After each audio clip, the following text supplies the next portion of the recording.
Have you ever needed to use a Wi-Fi proxy on your iPhone but weren't sure how to set it up? Whether you're looking to protect your privacy, access restricted content, or troubleshoot network issues, configuring a proxy can always help. In this tutorial, I'll walk you through the process of setting up a Wi-Fi proxy on your iPhone, step by step. So let's jump in.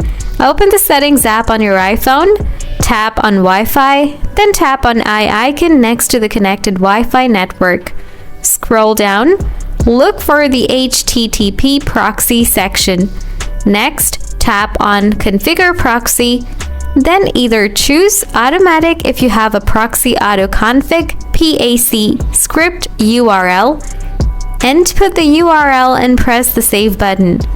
Or choose Manual if you have the specific details of the proxy server. Right after that, in the server field, enter the host name or IP address. Then enter the port number. You can optionally configure username and password for the proxy if required.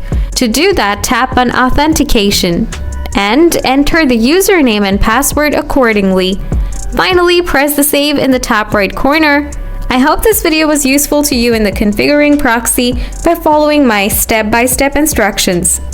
If so, please consider giving a thumbs up and subscribe to the channel for more tutorials.